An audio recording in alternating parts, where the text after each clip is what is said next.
देव महाशिल्पी विष्णु और उसके पुत्र धर्मपद के माध्यम से कर्तव्य, रचनात्मक उत्तरदायित्व और मौन बलिदान की संवेदनशील कथा कहता है।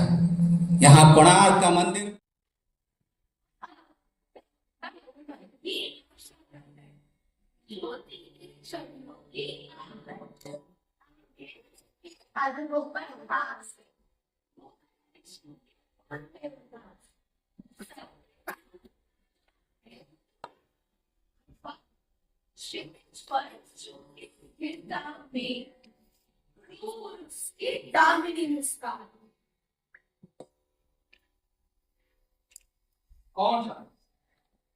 कौन सा लेकिन आज 15 दिवस बाद आज के निश्चय ही कोणार्क के पूरे हुए शिखर पर जागरण की ज्योति निकलेगी, क्योंकि स्वयं कलिंग नरेश यमुनावली वल्लभ महाराज नरसिंह देव पधारे मंदिर के प्रतिष्ठापन और विष्णु सृजन के बवंडर ने जिस गगन मंडल को झकझोर दिया था वही आज पूर्ति की स्निग्धता में आभासित।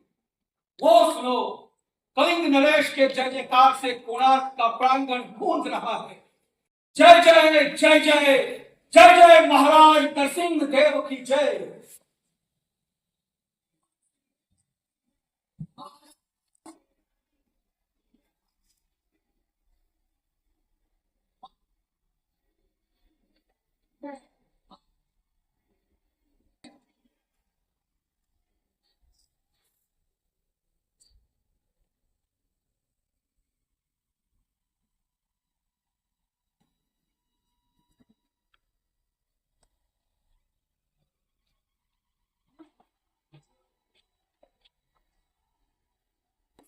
महाराज नरसिंह देव की जय। महाराज नरसिंह देव की जय। कोणार्क के स्कूल नरसिंह देव का स्वागत। इस स्वागत के लिए हम बहुत दिनों से लड़ाई थे। कोणार्क को पूरा करके तुमने हमारे और उत्कल के गौरव को बढ़ाया। वही पत्थर के श्रृंगार में गौरव निखर पड़ा है देव। पत्थर यहाँ निकट से देखने पर तो प्रतीत होता है तुमने किसी जौहरी के गढ़े हुए अलंकारों को पाषाण बना और दूर से इस दीवान और जगमोहन के शिखर हिमाचल की चोटियों की स्पर्धा करते जा। आज कवि विश्वनाथ से कहो कि अपने साहित्य दर्पण में कोणार्क का प्रतिबिंब खोले। सागर ही जिसका प्रतिबिंब है, राजकवि का दर्पण उसकी झलक पा सकेगा दे। और आज कवि चंद्रधर से कहो कि सरदुक्त रागनी की प्रतिध्वनि को अपने काम में बांध। जल निधि की स्वर लहरिया ही जिसकी गूंज है, उस रागनी को कौन गायक बांध सकेगा। विशु, जानते हो यही वो गूंज थी जो हमें वंग प्रदेश में यवनों को पराजित करते समय रणभूमि में सुनाई पड़ी। तो क्या विजय के तुरंत बाद हम अपनी सारी सेना को वंग प्रदेश में ही छोड़कर राजधानी को लौट पड़े। आपका संवहन ब्याज की वंशी था और हम थे विवश। तो क्या उत्कल नरेश की विजय सेना और महासेनापति प्रतिष्ठापन के अवसर पर ना सके? वे लोग अभी वंग देश में हैं, किंतु महामात्र की अपनी दंडपासिक सेना को पीछे आ ही रहे। हमने महामात्र को आदेश दिया था कि कोणार्क के उद्घाटन पर राज्य का पूर्ण वैभव प्रदर्शित किया। देव की कलाकार रागनी मरमत के कारण पुटों को ही खोजती विह्वल हो रहे हैं। हम तो विह्वल हो रहे हैं विष्णु। यहाँ से 3 कोस पर गगन चुंबी पताका को देखकर हम बालकों की छाती रखी। तभी महामंत्री बोले कि उनके रथ की धूली वे वहीं ठहर गए, किंतु हमने इतना धैर्य कहा जो रुक पाए। महाराज, मूर्ति प्रतिष्ठापन तो महामात के अनेक नहीं होगा। मंदिर के जगमोहन और नट मंदिर के पुजारी बिंद और मेरी नृत्य मंडली महाराष्ट्र को आने दो, उनके आने में अधिक विलंब न हो। और इस बीच हम चाहते हैं कि कोणार्क के निर्माता अपने प्रधान शिल्पी का उन्हीं के कक्ष में उचित तरीके से समादर करें। महेंद्र, आज्ञा दे। लाओ तो वो रत्नमाला। महाशिल्पी विशु, आगे बढ़ो और हमारे हाथों से ये रत्नमाला। शायद इस रत्नमाला का अधिकारी मैं नहीं। विशु, ये तुम्हारी विनम्रता है या हर्ष के अतिरेक से तुम विक्षिप्त हो गए? कनिक ठहरे देव, धर्मपद अंदर आओ। क्या कर रहे हैं महाशिल्पी? देव, इस रत्नमाला का अधिकारी ये युवक है। आज का प्रधान शिल्पी यही है। प्रधान शिल्पी? प्रधान शिल्पी मैंने इस युवक को नहीं, तुम्हें बनाया था विशु। किंतु आज मैंने अपना पद इस युवक को अर्पित कर दिया है देव। विशु, तुम अपनी परिधि से बाहर जा रहे हो। देव, यदि ये युवक न होता तो आज हम लोग मूर्ति प्रतिष्ठापन के लिए यहाँ प्रस्तुत हो। ये कैसी पहली? महाराज ने सुना होगा मंदिर के ऊपरी भाग तिलपट घटा स्थापित करने में बहुत विलंब हुआ। एक को ये सूचना मैंने से क्या? विशु को अनेक भवनों के निर्माण में इस तरह की समस्याएं सुलझानी पड़ी। देव का कथन सत्य है, किंतु इस समस्या ने मेरी प्रतिभा का अपहरण कर लिया था।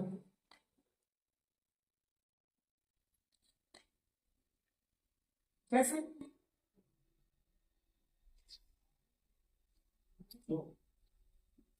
महाराज, चाहे जैसे भी आप जो कर हम ईमान के ऊपर सिधाए वे सब नीचे आ पड़े। शिल्पी का निराश हो चले। महाशिल्पी विशु अपने स्वप्न को अधूरा दे क्या बोलते? चारों ओर अंधकार था, चारों ओर उजाला। और ऐसे समय में पावस की विकास की भांति कृषि भूमि में ये युवक आ पहुंचा गया और इसके अदित्य सोच मेरे लिए आकाशवाणी बनी। राही का पथ प्रदर्शन और इसके साल दिन के अंदर परिश्रम और प्रतिभा ने कोणार्क के शिखर को पूरा कर दिया। हम चकित हैं युवक। जब महाशिल्पी विशु ही तुम्हारा लोहा मानते हैं तो हम विश्वास जो इस अल्पायु में ही इतना दिव्य प्रतिभाशाली हो, ऐसे शिल्पी का हम सहर्ष स्वागत।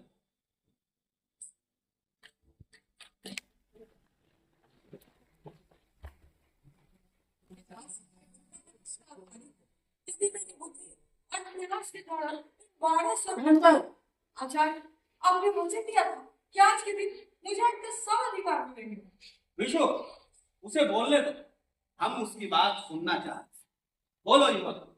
मैं तो केवल इतना कह रहा था कि मुझे तो संतोष इस बात पर है कि मेरे कारण 1200 शिल्पी अपमान होने से बचेंगे। युवक, तुम्हारा क्या आशा है? महाराज की आज्ञा थी ना, यदि 7 रोज के अंदर कोणार्क पूरा न होगा तो सारे शिल्पियों के हाथ काट लिए जाएंगे। हमारी आज्ञा? ये आपकी आज्ञा नहीं थी देव। कह दीजिए ना देव, कह दीजिए ना कि राजराज चालुक्य के ये सब छूटे थे। हाँ मानते हैं। चालुक्य ने तुमसे कहा? उन्होंने शायद तुम्हें यूं ही धमकी दी हो। तुम लोग उनका अभिप्राय नहीं समझ पाए। अभिप्राय को समझना उन लोगों के लिए कठिन नहीं था देव, जिनके जीवन पर कभी बादलों की छाया की तरह महामंत्री का भय फैला हुआ था। कौन है? वही जो जिस समय स्वर में कुछ ही देर में आपकी जय जयकार कर देव, वे अपने को उल्टाकर सौंदर्यमय दुनिया बनाने वाले शिल्पी और कारीगर। हमें तो उनके स्वर में बहुत उल्लास जान पड़ा। झटकने वाले पक्षी का स्वर सर्वदा हर्षगार नहीं होता। आपको क्या मालूम कि उस जय जयकार के पीछे युवक, तुम्हारी बातें हमें नई और अपरिचित सी जान पड़ी। ये उनकी बातें हैं जो बोल नहीं सकते। महाराज के सम्मुख शिष्टता से बातें करो। मेरी शिष्टता क्षमा कर दे। मैं साधारण शिल्पी राज दरबार में अपरिचित हूँ। कोणार्क पूरी करते समय से यही पुरस्कार मिलेगा कि मैं प्रस्त शिल्पी की तरह मुझे उत्तर शिक्षा प्राप्त। शिल्पियों रस सौंदर्य के प्रणेता की क्या पीड़ा है, हम उसका निवारण करेंगे। यदि महाराज का ऐसा नहीं चाहता तो करेगा मुद्राओं को पुरस्कार देने की बंद कर देते। मुद्रा देना बंद किया गया, कब से? महाराज को नहीं मालूम, 3 माह से तो यही आगे है। देव को नहीं मालूम? कह दीजिए ना देव, कह दीजिएगा कि राजवास चालुक्य की आज्ञा थी, उन्हीं का प्रभाव था। हम मानते हैं। चालुक्य को ये क्या कहते हैं? राष्ट्रीय अधिकारी क्या देव? कोषाध्यक्ष को आज ही आज्ञा दो कि शिल्पियों को जितनी मुद्राएं मिली है उन्हें कल ही बांट दें, और इसके अतिरिक्त 10 स्वर्ण मुद्राओं का पुरस्कार मूर्ति प्रतिष्ठापन के उपलक्ष्य में दें। जय जय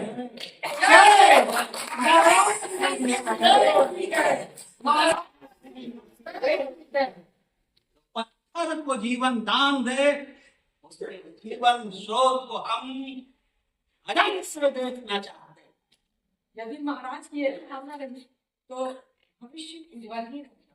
तुम फिर भविष्य की बात कर रहे हो उनको? हम पूरी कामना नहीं, पूर्ति का आयोजन कर रहे हैं। तुम निर्भय होकर इस उन्मुक्त जाह्नवी के भागीदार। अनेक शिल्पी अपने अपने ग्रामों में स्त्री बच्चों को थोड़ी सी जमीन और खेती के सहारे छोड़कर वही मूल जीवन स्रोत सूख रहा है। क्यों? राज आज्ञा है ना कि वन देश में सेना भेजने वाले सामंतों को उपहार स्वरूप यही जमीन दे दी जाए। यही जमीन, हमने तो ऐसी आज्ञा कभी नहीं दी। आपने नहीं दी सोनू, मैं क्या कहना कि महाराज शिल्पियों के प्रति इतने हृदयहीन हो ही नहीं सकते। तो क्या ये भी महामात की स्वेच्छा थी? महामात से ज्ञान बढ़ता है। हमारी लंबी अनुपस्थिति के दिनों में राज चालुक्य शिल्पियों से विरक्त हो, हम उनका भंग दूर करेंगे।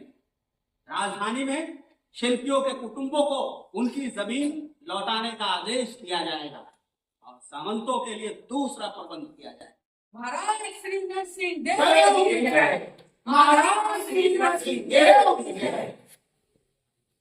महाराज, आपके इस अनुपम अनुग्रह ने कोणार्क की शोभा को द्विगुणित किया है।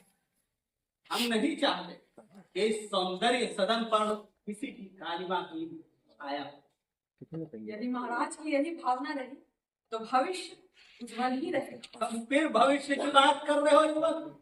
हम तो आज ही अभी कोणार्क को हर्ष और उल्लास का प्रतीक देखना चाहते। क्षमा कर दे, न जाने कितनी आग हमारे सौंदर्य सदन के चरणों और चोटी से टकरा टकरा कर बिखर रही। किसकी आगे? माते के अत्याचार से पीड़ित जनता की। शिल्पियों के प्रति उनके श्रम को हम दूर करेंगे।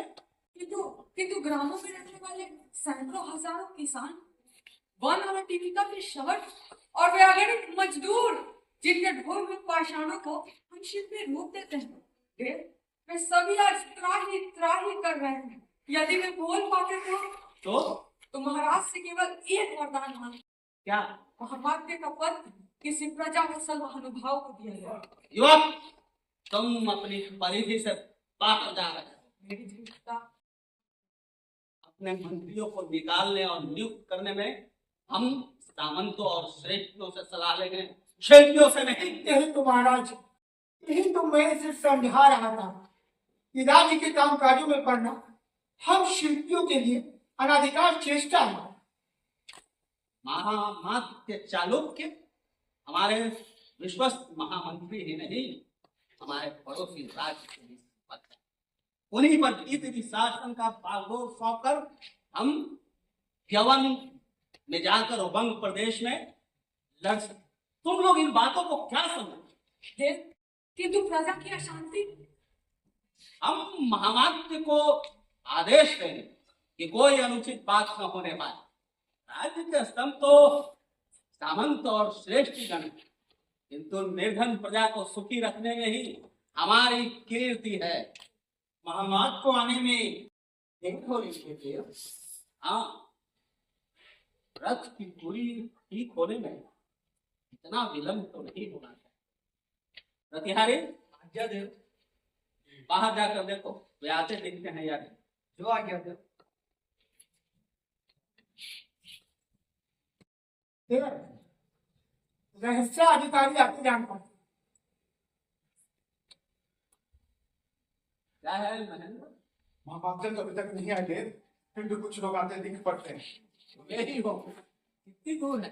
निकट ही किंतु वे लोग आ रहे हैं केवल पश्चिम से नहीं, उत्तर और दक्षिण से अनेक सैनिक और रथ धूल आकाश में फैल रही है। जान पड़ता है महामात्र ने मांडलिकों को भी आज के समारोह में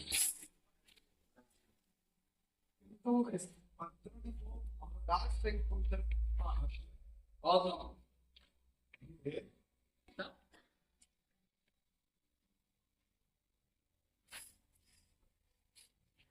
षड्यंत्र महेंद्र, देव, सारे दैत्यपाशिक सेना तो महामात्र के अधिकार में है। मैंने सारे द्वार बंद कर दिए हैं देव। हमारी सिंह द्वार पर जाकर संग देखेंगे। छोड़ दो। ये तुम्हारा भ्रम है। हम नहीं है देव। छोड़ दो मत देखिए, छोड़ दो मुझे, छोड़ दो मुझे, छोड़ दो मुझे, पकड़ दो। छोड़ दो मुझे, छोड़ दो मुझे, छोड़ दो मुझे, छोड़ दो मुझे। इसे छोड़ दो प्रतिहारी, क्या बात है? प्रभु, वहां षड्यंत्र 3 दिशाओं से दैत्यपाशिक मंदिर को घेर रहे हैं। घेर रहे हैं? किसकी आज्ञा से? परम प्रतापी कलिंगेश श्री राज और चालू महाराज की आज्ञा से। चालुक्य, कलिंग नरेश, विश्वासघाती। स्वयं महाराज के सामने इतनी वितरणता अभी अभी तुझे हाथ चलाने की चेष्टा न करो। मैं दूध के रूप में भेजा गया हूँ। ये लीजिए महाराज राज चालू का संदेश। मुझे उत्तर दीजिए।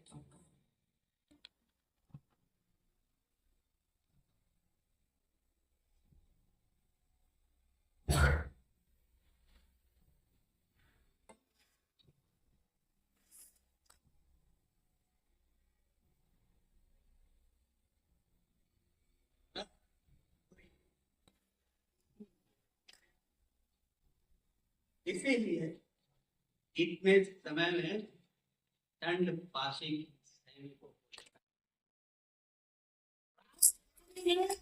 हो चालू किए दंड है बोले राम प्रसाद तक पहले अपराधी करने वाली है। यही शिवाजी क्या था? चांदी और कणिका का साम वे सब हमारे साथ हैं। बीच पामर सब के सब विश्वास खाती। विश्वास नहीं, बल है, बल, बल। यवन विजेता पराक्रमी नरेश बलहीन कब से सेना कहाँ है? सेना, यदि हमें इस दूर भी संधि का लेकिन इस मात्र भी आभास होता तो हमारी सेना होगी। किंतु अब पछताने से क्या होता है? आपके सामने एक ही बात है। आप समर्पण आत्महत्या बंदी होना, आत्महत्या के दूर होगा। बंदी? हमारे पुच्छ महाराज बंदी होंगे? कैसे हो सकता है राजा? ये आचार कैसे हो सकता है? तुम्हें इन बातों से क्या मतलब? तुम लोग सिद्ध हो। कभी के नौकर से आज से राजा चालू भगाए के शासन की बात चाहे दिन के हाथ में हो, तुम्हें अपनी कला सामना करनी है। बहुत हुआ दूध। क्या तुम भेड़ बन दिए हैं? तो जब जिसके हवाले कर दी जाए, आज ही तुम हमारे भाग्य का फैसला है। जैसे यहाँ से पेट्रोल कर वहाँ ही तो पेड़ों पर गिरे हैं। क्या उसमें वो बैठेगा जिसके कारण सर को हजार को फलों में छुपे? वो जिसके कारण कलिंग हमारा है और इसके अधिपति है हमारे प्रजावत्ता लीलाएं श्री सिंह देव। धर्मपद तुम्हारे शब्द में शिल्पी की आत्मा बोलती है। पागल बने गए देव, मुझे आज्ञा दे, किस उदय को उचित उत्तर दे दूं। हमारी वाणी ने हमें नई आशा दी है। हम मृत्यु पसंद करेंगे, किंतु उस नीच पामर पापी चालुक के आगे घुटने नहीं टेकेंगे। तो सुनो शालाली, अपने नए साथी के पास यंगाणु मंदिर कि कलिंग नरेश श्री नरसिंह देव महाराज अत्याचारी विश्वास आदमियों की करते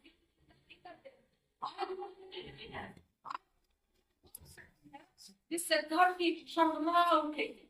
तीन निर्धन प्रजा की शक्ति जो कोणार्क के शिल्पियों और मजदूर कोणार्क का मंदिर आज ईंट का काम देगा।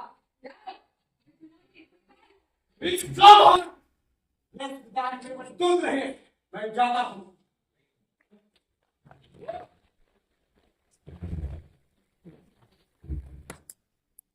राष्ट्रों के निकट सेना आ गई। चौकी और समुद्र है। हम लोग क्या और कैसे करेंगे? कोणार्क की जहाज लाए तो कितने लोग? महाराज लगभग 5,000, 1200 शिल्पी बाकी जन्म तू हथियारों की कमी नहीं, कमी हमें कोई नहीं। हमारे कुदाली, दंड, हथौड़ और पत्थर मंदिर के प्राचीनों से आकाशमान शत्रु को गिराया जा सकता। जब तक प्राचीन हमारे हाथों में है, शत्रु पास नहीं भटकने पाएगा। तो कब तक? आज के संजय उसके बाद हमारा काम चुनाव पास प्रतिबद्ध है स्वामी। रात में ही इसी तरह छिप कर जगन्नाथ को हाँ श्री मंदिर के अधिष्ठाता सभी हमारे विरुद्ध हैं। उनकी सहायता से अपने गुप्त शस्त्रागार तक पहुंचने में समझ गया महाराज। राजधानी की पौर सभा को मैं गुप्त सूचना दूंगा। वे गंग वंश के सर्वदा समर्पित रहेंगे। रात की रात की रात की नींद बंद होगा ही तो मेरे साथ शत्रु को फेर लेना। किस पर से जाना होगा?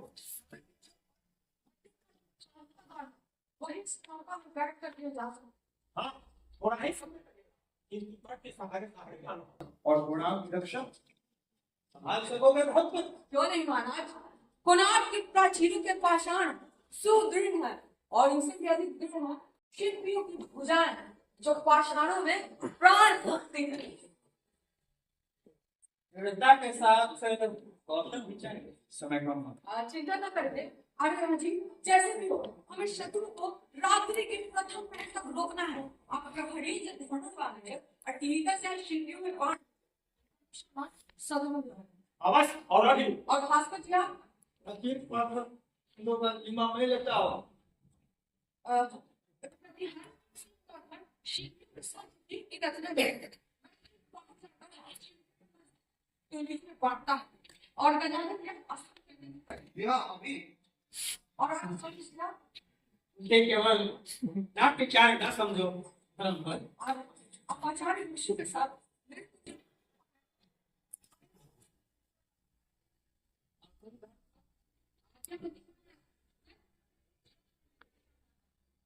शत्रु के बाण उधर ही हैं। उसके लिए प्रस्तुत हूँ महाराज। संपत आचार्य विष्णु ने आज तुम्हें महादेव के नाम हम तुम्हें कोणार्क का पति बनाए। इससे किंचित कलिंग नगर का पार नहीं, हम तुम्हारे अदम्य साहस और उससे भी अधिक संगठन दक्षता देखकर स्थित हैं। तुमने उत्कल नरेश यवन विजेता को अपने वश में तब महाराज आपको जरूर पति का आदेश मानना होगा। क्यों नहीं? तो देख मेरा आग्रह है कि आप मंदिर के पिछले भाग में ही रहे, वो सुरक्षित है समान। यदि आपका बाल भी बांका होगा रात्रि के प्रथम पहर तक हमने स्वयं को सारे हाथों सौंप दिया। उस वक्त तक तुम ही हमारे निर्देशक हो और तुम ही हमारे सेनापति। निर्देशक मैं नहीं होते, पर हमारे निर्देशक हमारे सेनापति बाहर खड़े हमारी प्रतीक्षा कर रहे हैं। कौन? वे सौंदर्य के विधाता, हजार शिल्पी, जिनकी आत्मा की तड़पन कलिंग नरेश का अमोघ वजन हो, जिनकी सुकोमल भाव तरंगों को आज अत्याचारी की ठोकर ने महाराष्ट्र का उदय नरसिंहदेव इस महाशक्ति के आगे नतमस्तक। तो चले दे युद्ध से पहले इस प्रचंड भैरवी का अवलोकन करें। चलिए, जय जय जय।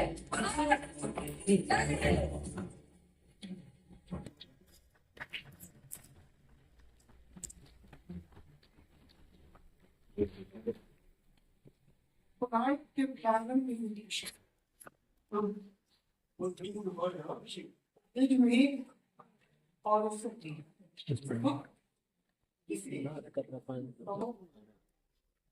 मैं जानना चाहता हूँ ये धर्म पद कौन है ये धर्म? भाग 2 देखने के लिए बहुत बहुत धन्यवाद। अब भाग 3 इस नाटक का बहुत जल्द आ रहा है। जल्द ही भाग 3 आप लोग देख पाएंगे और इस नाटक के मूल रहस्य को समझ पाएंगे। बहुत बहुत धन्यवाद और आभार कि आप इसे पूरा देख रहे हैं।